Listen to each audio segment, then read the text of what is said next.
Welcome to Wavelengths, a podcast with Amphenol Broadband Solutions. Hello everyone, welcome to another episode of Wavelengths, an Amphenol Broadband Solutions podcast. I'm your host, Daniel Litwin, the voice of B2B. And folks, thanks so much for joining us on another episode of the show. We appreciate you listening along to some quality ABS thought leadership. As you're listening to the podcast today, make sure that you're heading to our website, amphenolbroadband.com. Again, amphenolbroadband.com for more information on some of the technologies and thought leadership you're going to hear today, and also for just more podcast articles and more. You can also subscribe to Wavelengths on Apple Podcasts and Spotify, so make sure you're hitting that subscribe button for a full catalog of previous episodes as well as notifications when we drop new ones. So on today's episode of the podcast, we're exploring the history, the development, and the future of fiber to the premise, and more specifically, fiber to the home. As we prepare for massive infrastructure investment from the current Biden administration, the conversation around universal broadband access surges back into focus. And our country, despite its economic and general wealth, has yet to prioritize the rollout of broadband to underserved markets, specifically Tier 2 and Tier 3 markets in the industry. No longer a luxury, constant and reliable internet is truly a needed utility for our modern society. So as we look back to the growth of fiber to the home, we're looking to ask the questions, how does this shape the rollout of fiber today? And how can businesses, state, local, and federal governments all support their communities to finally get internet access at scale for some of these underserved markets? So, for insights today, we're joined by Rick Schiavinato, Senior Director of National Sales for ABS, and joining us for the first time, Jeff Reiman, President of the Broadband Group. Rick, great to have you on. How are you doing? Doing great. Thank you for hosting. Absolutely. Real pleasure getting to source your insights. And Jeff, welcome to you and the Broadband Group. How are you doing today? Doing very well, thank you. Really appreciate the opportunity to participate. Absolutely. There's a lot to unpack here, a lot of history to lay out, a lot of impacts, and then peering into the crystal ball a little bit as well. So let's go ahead and jump in. I'm curious how we all maneuver these various topics. I want to start with the early days of fiber to the premise and track the timeline there a bit. What were the motivating market factors that pushed the development of these fiber networks during their early days? Go ahead and lay out that context for us. Well, Rick, I'll jump in here if you don't mind and give a little bit of context by way of Tom Reiman, the founder of the Broadband Group, who was actually a part of what was the industry's first fiber to the home project. And believe it or not, that was in 1986. And it's pretty incredible to think here we are in 2021 talking about the importance of getting fiber out to communities that remain unserved or underserved. And it was actually in the mid 80s when the first fiber to the home deployment was actually pursued. And believe it or not, the thesis for that initiative was centered on one of the main objectives of getting fiber out to these areas where they're currently underserved, and that is economic development. It was a land developer, a gentleman named Gino Paolucci, who from a historical context, some might recall Chung King Chicken, Gino's Pizza Rolls, which then became Totino's Pizza Roll when Gino sold the brand to Pillsbury. Well, Gino had a land holding there in Central Florida. He was actually the second largest private landholder in the state of Florida behind the Walt Disney Company, and wanted to create a new community, convert that agricultural land into what is essentially a new city. Thousands of new homes, new enterprise, new businesses to be located there in Central Florida, just outside Orlando. But the only problem is in that region, no one lived there. No one had reason to live there. So Gino knew that in order to attract a population base, new businesses, new families, new residents who wanted to be and had reason to be in that region, he had to find a catalyst for the growth. And Gino was famous of saying, I don't know the first thing about fiber optics, but I know what people need. And I know the most important thing we do is communicate. And so therefore, they went and championed a platform that would allow for high performance connectivity, high performance communication. And this is obviously the days before the internet. This was simply quality, reliable voice communication with Southern Bell, Bell South, and many others, led by a young man named Tom Reiman, my father, part of that team. They went out and deployed the fiber network and then went and tested the model. Went to achieve a corporate relocation showcasing the level of connectivity that was in place. AAA, American Automobile Association, at that time announced that they were moving out of Falls Church, Virginia, and were exploring the relocation to Florida or to Texas. Well, the planning team got a hold of the leadership of AAA, talked to them about the numerous reasons to move to that market, but also highlighted the connectivity. Jeff, I always love that story. It's a great story. It reminds me of your father telling it. So it's really, thank you for sharing that with everyone, because I think it really puts a lot of glue together about where we're headed and what we're doing. And I think it's an incredible piece of history that very few people know. So if we roll forward 15 years, somewhere around 2000, 2001, there were some other motivators there. Broadband was becoming more and more relevant, and the quality of the connectivity and the speed was really in demand. And copper plants and copper plants were designed for voice, and HFC was designed for video. So I think that was kind of the driver for a new conduit, a new vision, a new protocol, and a new direction on connecting or delivering broadband. Yeah, I love that story. Thank you for sharing that. It's pretty incredible. How much of a broad industry impact only a handful of individuals can really have. But I think that lays out the flow here for how the market has sort of shaped the initial rollout of fiber networks. So if we move the needle forward now, and as fiber to the premise became a national endeavor, how did this impact telecom companies, as well as their competitive edges in those early days and their investments then into fresh technologies? Did it drive out any players in the industry? Was it seen solely as an opportunity for growth? What was the effect there on telecom companies? There's a lot of buzz, in rural America about the underserved areas. The key players were really not focused anywhere outside the key metropolitan markets. The NFL markets were really kind of the sole purpose of the telcos. And so this is where a lot of what we refer to the UMIT market, the utility, municipal, and independent telco market, started taking control of their own destiny and driving their networks. There's no secret, there were almost 600 fiber to the home deployments before Verizon connected its first Fios customer. So it's really critical to understand that this started way beyond, way early, somewhere in the early 2000s, you're already having fiber to the home deployments. And, Verizon and the UVerse initiative was not until, 2005, 2006. So I think the driver here was really kind of the munis and the UMIT market taking control of their own networks and taking control of their customers and making sure that they were well served. I think that's right. I mean, the driving motivation for many regions outside the top 20 markets, which you might refer to as a tier 2, tier 3 city, which of course we mean by population, they were in a hard position and they were waiting in line, and they're going to continue to be waiting in line for quite a long time. Consolidation of the industry was very good for the large service providers, but it was not very good for the end users. And the service providers, of course, act rationally and make investments that best meet their operational needs. And it's not to say that they don't make good investments and that they have not been making important investments throughout the United States. But there are still too many that remain underserved. And it was in those smaller markets where it was either competitive providers or cities or utilities who recognized that they needed to take control of their connectivity future and not wait for it to meet the investment thesis of the large service providers to get the infrastructure that they had to get in the ground. And the ones that pursued it, there are many examples of success. Now, there are examples of challenges as well. And it's important that while we are promoting these type of investments, we are aware of the challenges that exist in these type of complementary investments.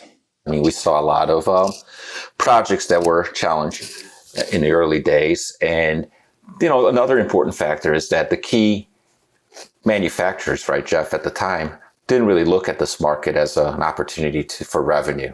They were really focused on servicing the tier 1 operators. So that opened up a lot of doors for startups and new technologies and new players, that were small. And the rural market really didn't have much of a chance of talking to the top manufacturers at the time. So this opened up the market for the startups to go in and start selling and promoting new technologies.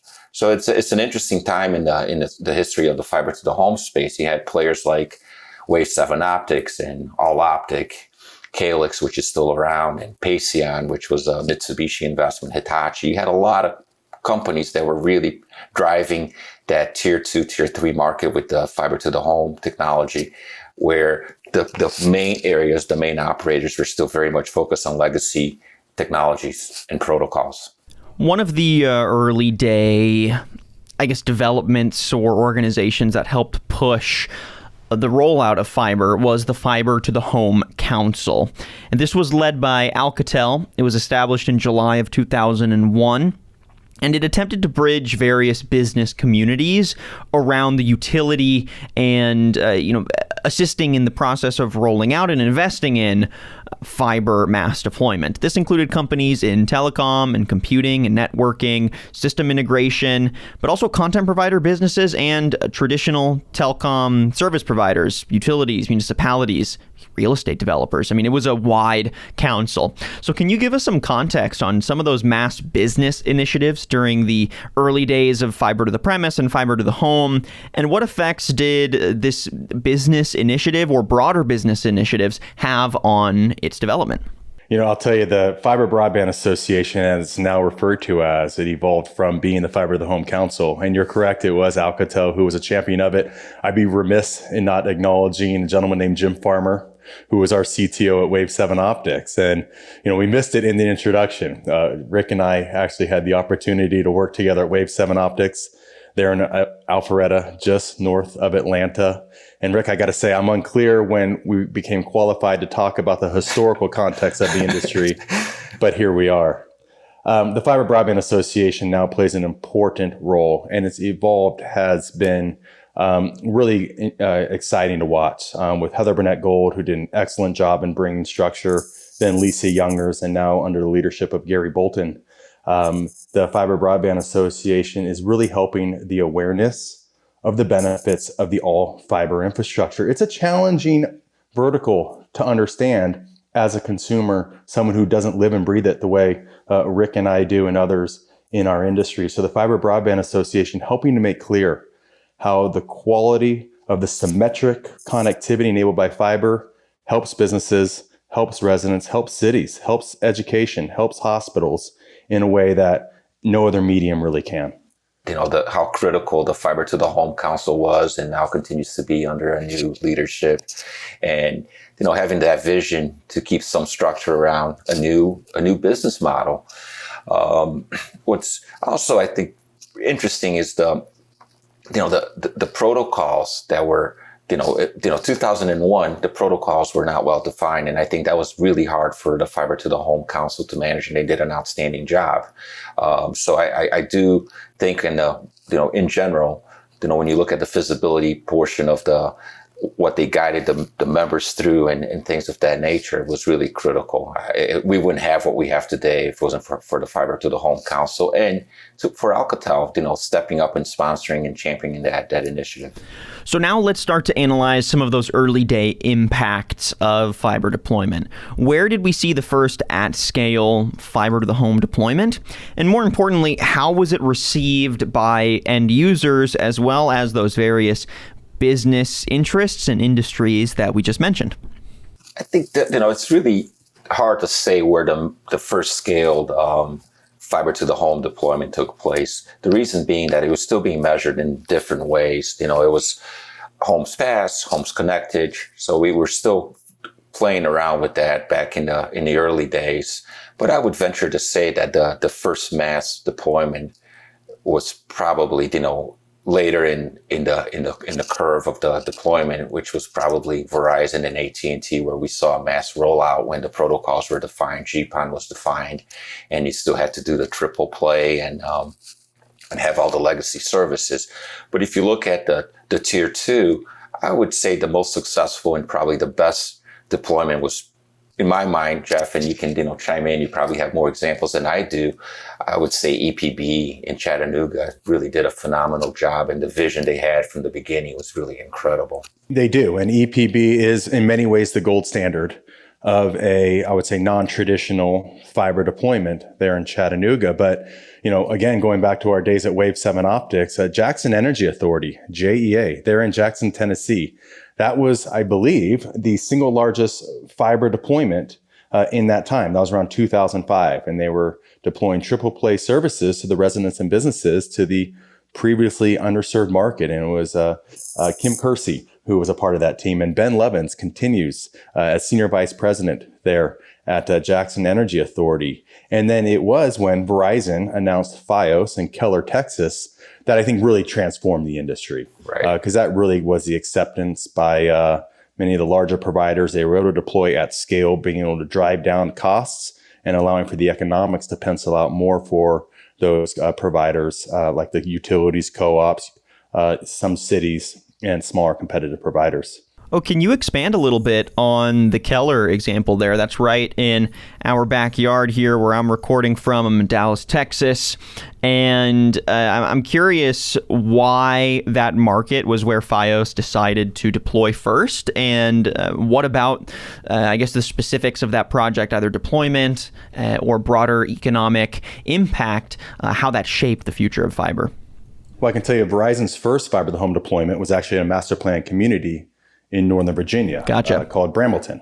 And that's where the first time they essentially tested out deploying all fiber infrastructure. Tom Reiman of the Broadband Group helped to structure that arrangement with Verizon.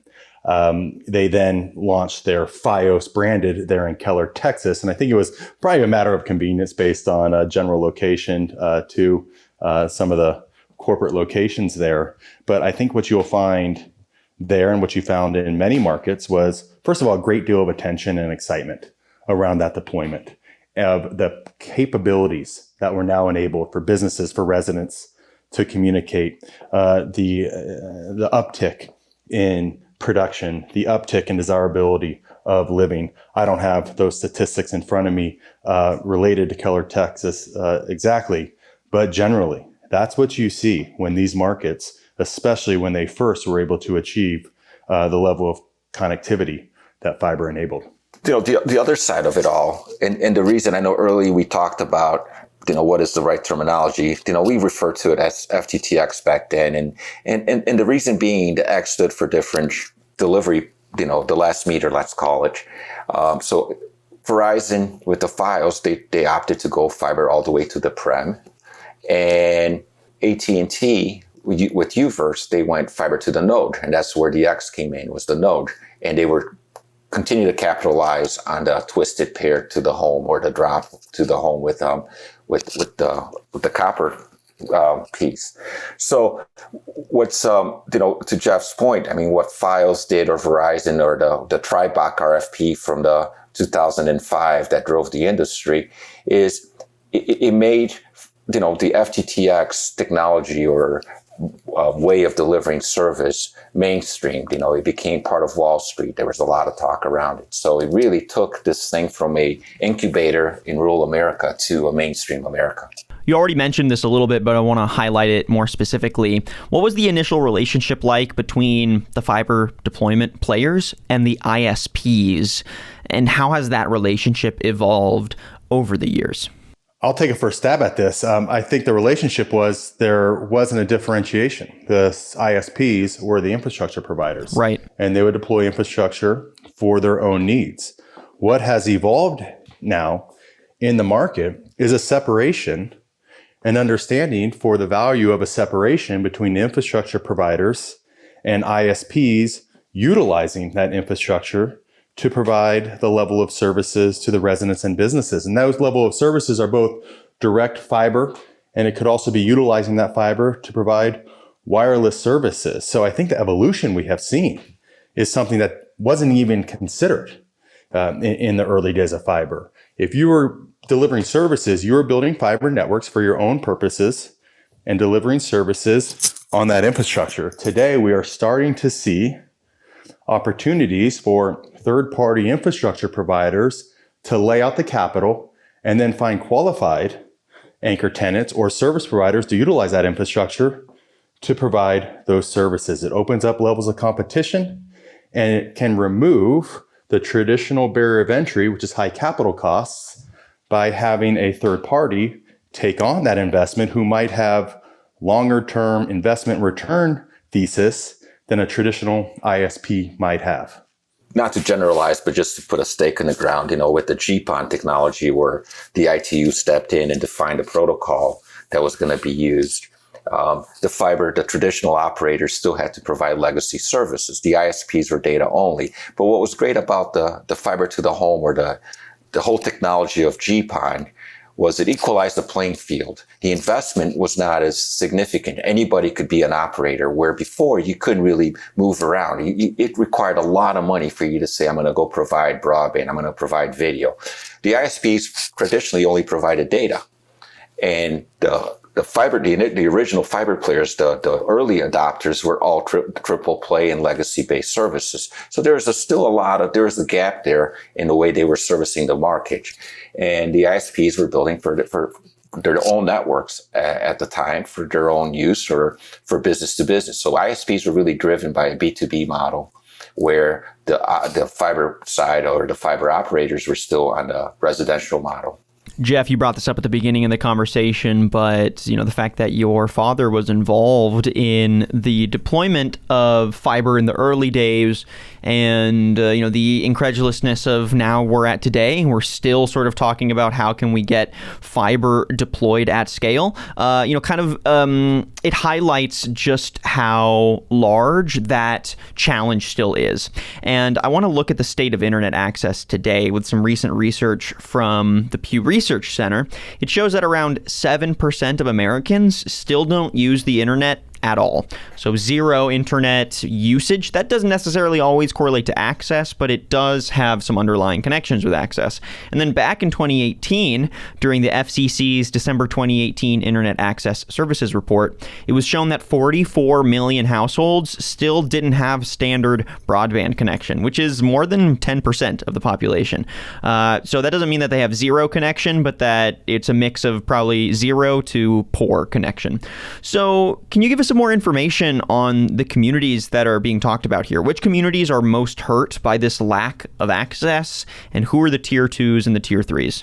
Well, there is a lot of attention currently at the federal, state, and local level on the deployment of rural broadband, and it is important, and not to discount that at all.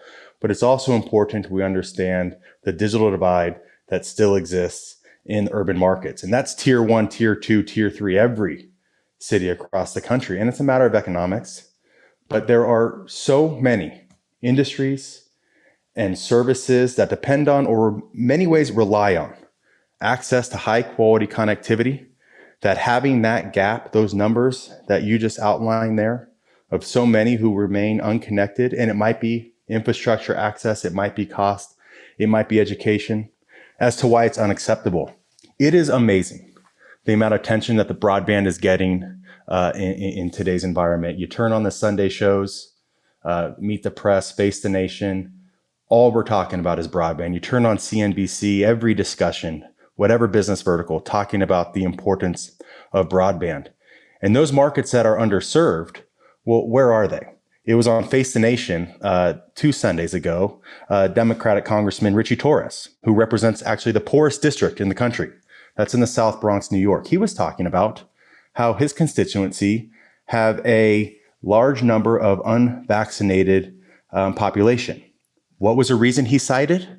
A lack of access to connectivity, a lack of access to education, to understand the vaccine, to understand where they could get access to it, to understand whether or not there were costs involved in it. The importance of connectivity has never been more clear. And those markets, those areas that are underserved, it's simply unacceptable. It's very exciting to see the attention that is now being achieved. What's important is that we find actionable solutions that actually meet the connectivity needs of both from an access as well as a cost, as well as simply an education perspective. In response to that, why do we still see so many tier 2 and tier 3 markets, and just why are these markets being underserved still? What motivating factors are at play here, and why does that matter? It's a matter of competition. It's a matter of economics. Blair Levin, former chief of staff of the FCC, now with the Brookings Institute, a few years ago put out the thesis that in order to meet the connectivity needs of the underserved markets, we have to find a way to change the math on typical network deployment economics. And he presented an equation that talked about the capital costs, the operating costs, the competitive nature of these markets that are underserved, and how there could be opportunities to lower capital, lower operating costs, and increase the visible revenues. And until we are able to accomplish that, markets are going to remain underserved. And it's not only about federal grants that check the box of covering capital. There are significant operating costs involved in the deployment of these networks as well. So it's very important to understand those challenges so those challenges can be addressed and controlled, and then allowing for the model which effectively changes the math on traditional network build economics to get the level of connectivity in the markets that it simply doesn't pencil out. And it doesn't pencil out in many ways because of industry consolidation, but also because of the way of deploying networks has in many ways not evolved for the last 100 years. How can we change the math on the way in which infrastructure is deployed to meet the need that is so clear in the underserved markets in rural and in urban? Yeah, and I think, Jeff, also what we're seeing is to your point, first of all, the competition that sits in a tier one, never really, it's an ongoing competition between the telcos and the cable companies. And now the wireless providers, right, Jeff, as we kind of see more and more of the wireless presence. But that focus is really traditionally in the tier one markets. But then the tier two cities like Chattanooga, Huntsville, they're growing. They're experiencing hyper growth.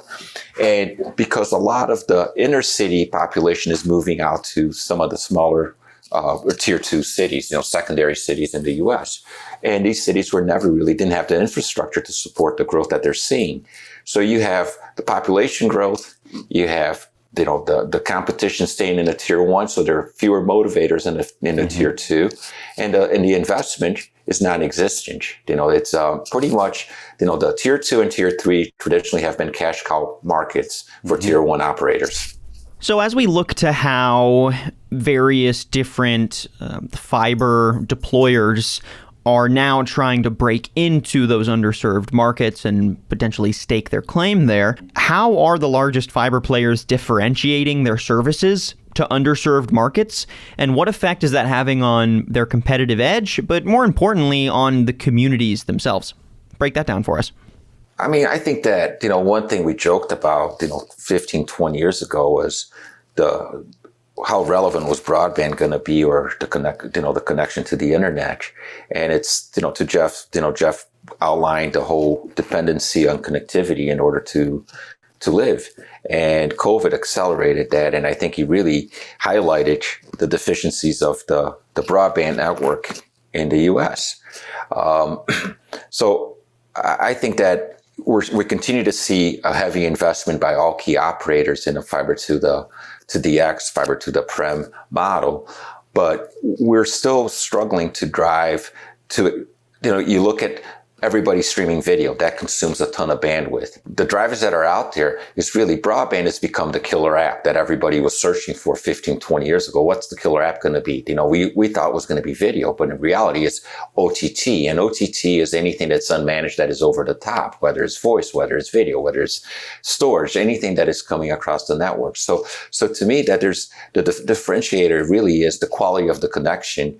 And, fiber is not the only, it's really important for people to understand that fiber is not the miracle conduit. The protocol fiber is an enabler of the protocol that drives the speed, right? Protocol determines the speed, not the fiber. So I see a lot of things around that. And I guess where I'm getting at is that the differentiating here is really people want symmetry, people want fast internet, and they want quality.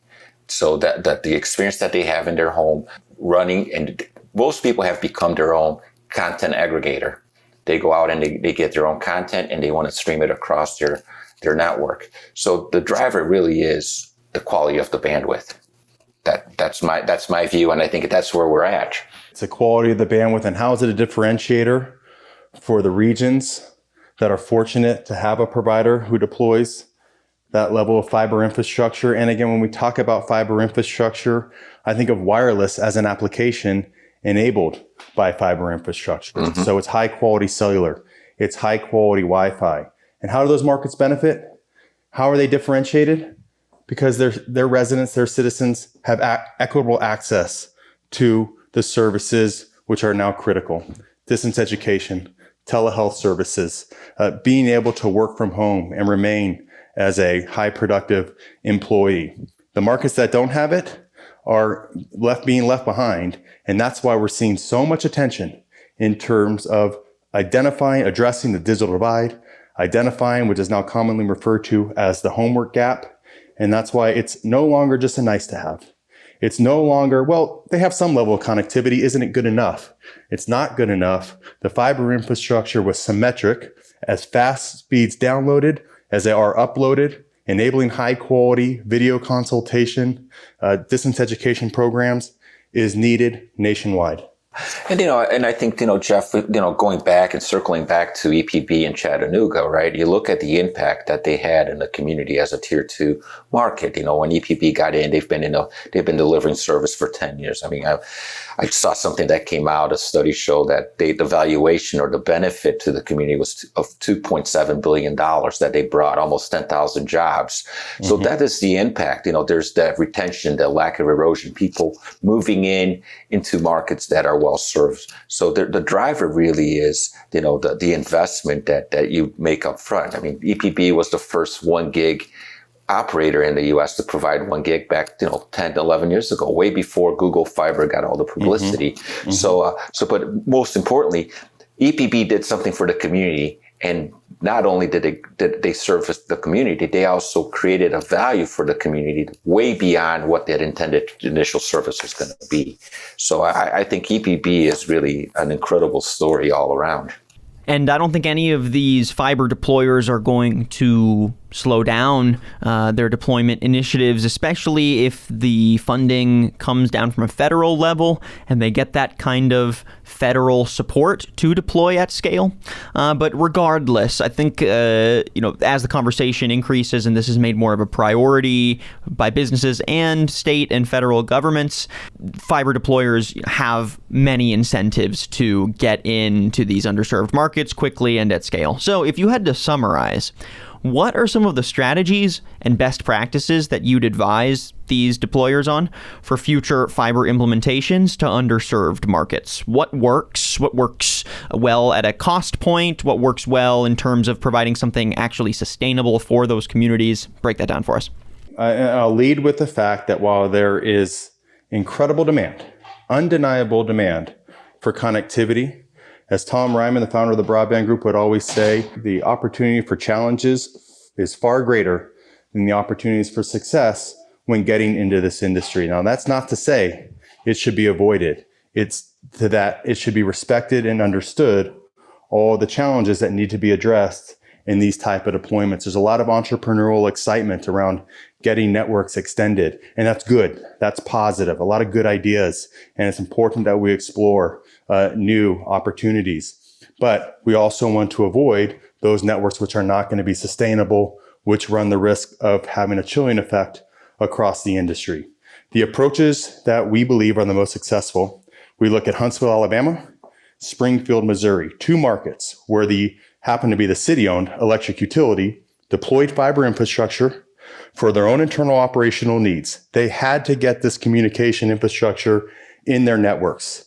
They provided excess capacity, which they made available to qualified anchor tenants, who then leased access on that fiber, turning a cost center into a revenue-generating asset for the utility, and removing the traditional barrier of entry for them to enter that market by having the utility take on the capital costs, because the utility has a much longer-term investment return thesis. In Huntsville, Alabama, the anchor tenant is Google Fiber. That network is now complete, 1,000 miles of fiber passing every single home in the city of Huntsville.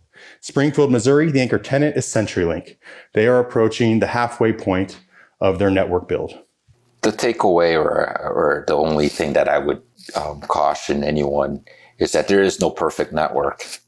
And it's going to be a combination of different models and different network types that HFC is not going to go away, and it shouldn't go away because it has a ton of value. Mm-hmm. Fiber to the home has its purpose. And, now you have fixed wireless, you have wireless. So we have a lot of there is no perfect network. There is no one network that is going to solve or bridge all of the gaps. So I think, understanding the market you're servicing, understanding the demand from your subscribers, understanding the subscriber, not build, they'll come, but understanding what is the experience you want to drive to your market. And it's starting it backwards from the market in and not from the head end out or the central office out. So I think it's really critical that we kind of put ourselves on the other side as a customer when we're planning the network. And like anything else, don't build the network you wish we had. Build something that is truly future-proof. Sometimes we get caught up because of our knowledge, and we want to build a network we wish we had, and it's probably a big mistake opposed to just looking at and building a network that is sustainable, and then there's a payback. And it sounds like it's going to take a major mobilization beyond just any one company starting a project for deployment. I mean, it takes coordination with municipalities, with utility companies, with state and federal governments. Sometimes it takes coordination with other B2B partners to assist in deployment. So with all of those moving pieces in mind, how should the industry approach promoting an equitable distribution of this cable that really puts the communities first that are underserved? And what kind of mobilization is that really going to take to finally put an end to the internet access gap that we see today? That was a long list, and that was a loaded list. Yeah, truly. Of the amount of areas that need to be addressed. And one component that wasn't mentioned, but I think implied, is time. It takes a lot of time to get these type of networks planned, funded, and deployed, and successfully operating. It takes a lot of time. Blair Levin, who I referenced earlier, is well known of saying, do you have the level of connectivity that you're going to need 10 years from today? If not, the time to plan is now, because that's how long it takes to get these foundational levels of infrastructure investment in place. And I'm not talking about just the Band-Aids, which we're seeing so much of right now, which are providing important levels of connectivity with the Wi-Fi hotspots on the school buses and providing access to the underserved markets. But if we're talking about infrastructure that's going to be there for the long term, and it's not just a Band-Aid racing for a quick fix, it takes time because it's complicated, it's competitive, and it's technically and operationally and politically challenging. And, that's why I look at, the experience of that Rick, I know, brings to the table of understanding the challenges and not getting excited about the opportunities blindly, because there will be challenges that are faced. And that's at the Broadband Group we always try to emphasize, because, again, great benefit, but there's a reason why there's so many underserved markets. The economics are tough to achieve. And with the experience that I understand Amphenol brings, and with Rick's involvement, those are the type of partners that you want to make sure you have at the table. And absolutely, Jeff, when we used to work with the Broadband Group and doing joint presentations in our previous life, we always presented a 6 to 8 year bell curve to our customers, right?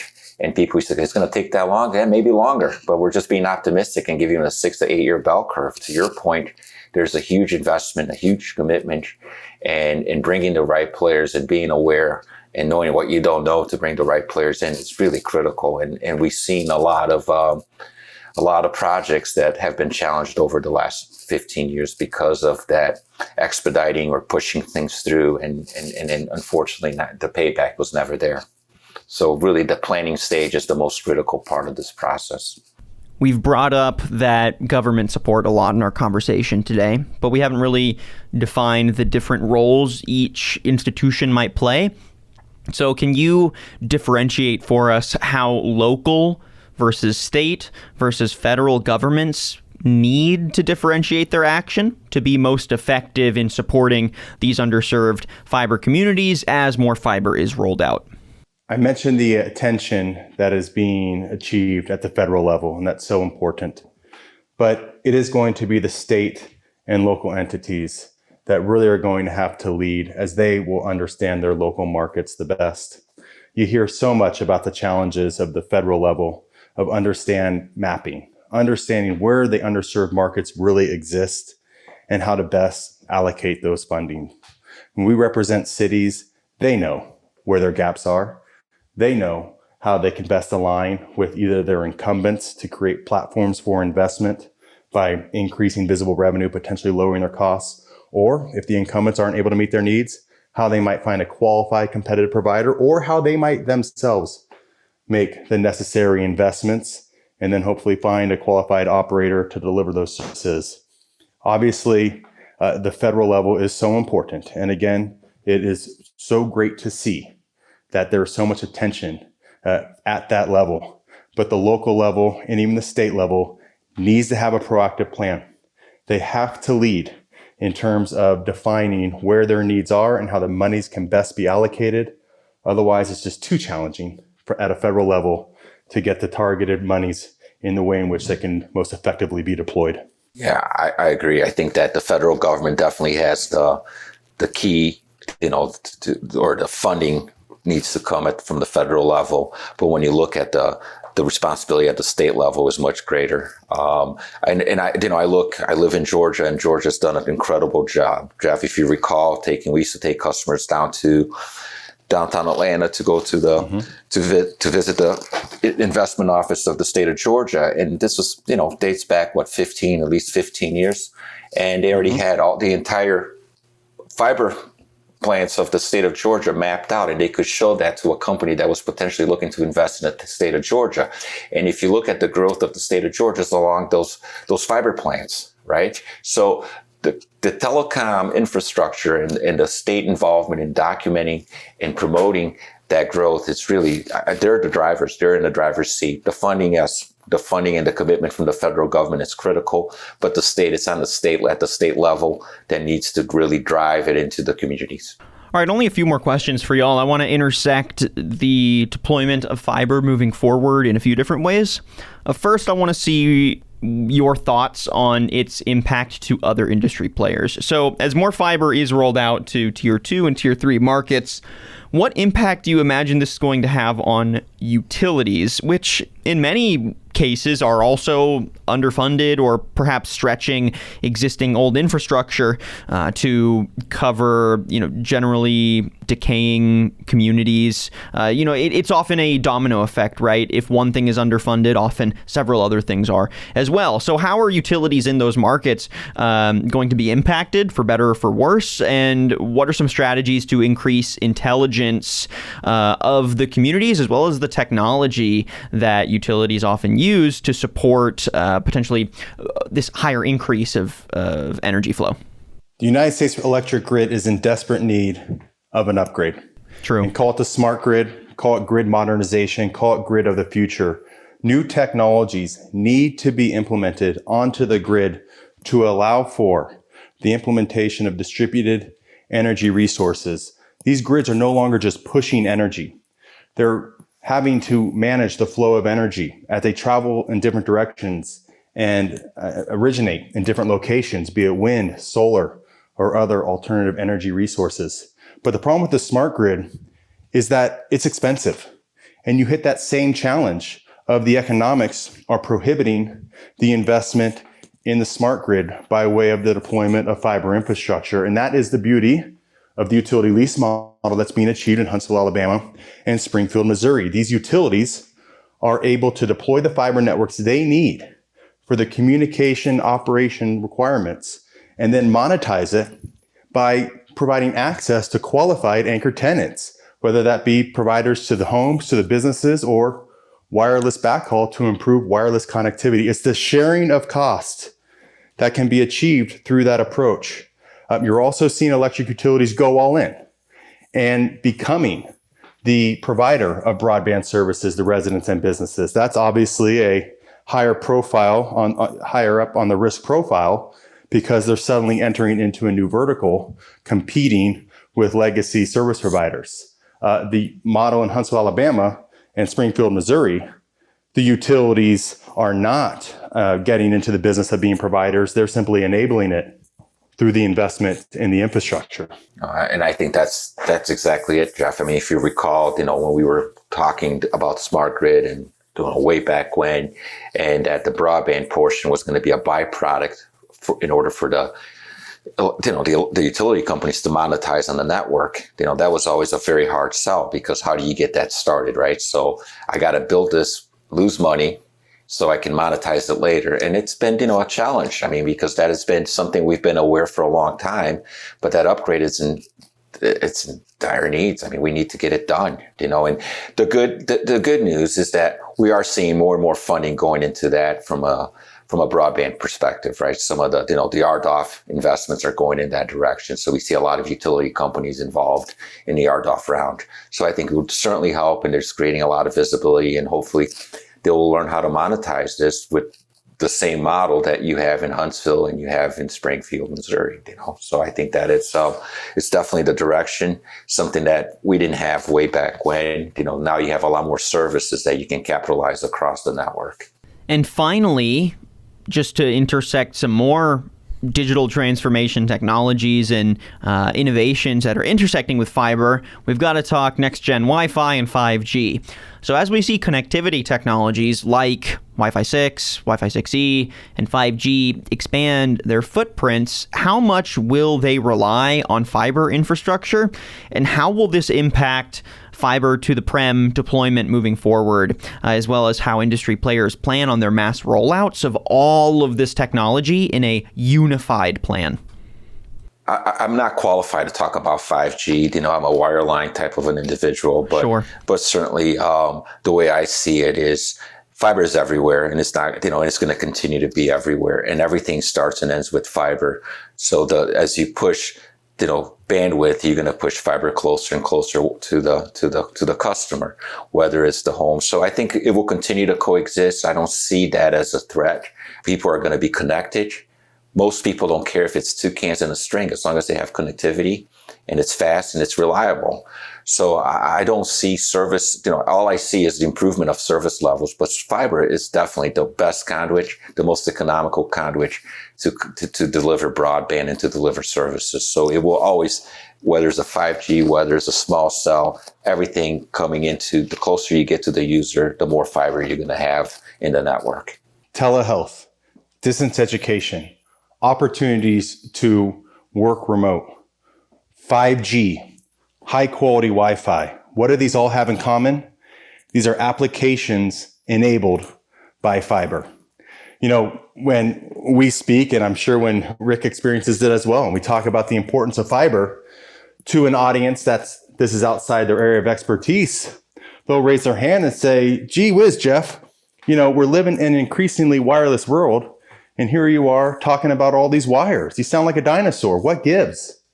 And it's important to understand that all of the promises of 5G, of high quality Wi-Fi, starts with the deployment of fiber infrastructure. It's like in your home. Having high quality Wi-Fi starts with that blue Ethernet cord plugging into the router to then deploy the Wi-Fi signal throughout your home. It's the same with cellular. It's the same with Wi-Fi. That fiber optic infrastructure is an enabler of all the applications that will lead to an improvement in the way in which people can live, that will drive economic development, and it will allow for equitable access to the services that are so critical. There are roughly 400,000 cell towers in the U.S. and the last number I saw somewhere around 400. 90% of those cell towers are within a mile of a fiber plant. So that tells you how critical that infrastructure is in order to deliver the quality of service, the quality of experience that everybody needs on our everyday's life. So it's really critical that we understand that we may not see fiber, we may be connected to a 5G, but somewhere behind that connectivity, there is a fiber connection leading back to where the service is going to be generated. Well, Jeff, thank you so much for your time, Jeff. This is incredible. Thank you for all the knowledge and sharing everything you did with us. Thank you. I enjoyed it, Rick. What a pleasure. So fun reconnecting with you. And after all these years to see all the progress in our industry, it's Pretty incredible. We weren't as crazy as we thought we were back then, right? Yeah, hindsight is 20/20. That's something I've learned in, my limited years here as well. But folks, thank you to both of you. And I think on that note, we're going to go ahead and wrap up our conversation. So thanks again to our two guests, Rick Schiavinato, Senior Director of National Sales for ABS, and Jeff Reiman, President of the Broadband Group. It's really been a pleasure chatting to both of you and sourcing your insights. And real quick, before we close, Rick, if folks want to find out more about how ABS is supporting the deployment of fiber to the prem, especially to underserved markets, how can they get in touch or how can they learn more? Yeah, please go to our website, amphenolbroadband.com, and all the information's there. And feel free to contact us for support. And same question to you, Jeff. If folks want to find out more about the Broadband Group, some of your history in deploying fiber across the U.S., and if they just want to get in touch, how can they do so? Please visit thebroadbandgroup.com. We are, of course, headquartered here in fabulous Las Vegas, Nevada. So when the trade shows open back up again, please don't hesitate to reach out. We'd love to have anybody come visit our offices, have a chat down by the convention center or whatever might be convenient. I want to thank again Amphenol, Rick Schiavinato, for the opportunity to participate. What a treat. Thank you, Jeff. Thank you very much for everything. And thank you everyone for listening to today's episode of Wavelengths, an Amphenol Broadband Solutions podcast. If you like what you heard and want to listen to previous episodes, make sure that you're heading to our website, amphenolbroadband.com. Again, amphenolbroadband.com for more information. And make sure you're also subscribing to Wavelengths on Apple Podcasts and Spotify. I'm your host, Daniel Litwin, the voice of B2B. Till next time.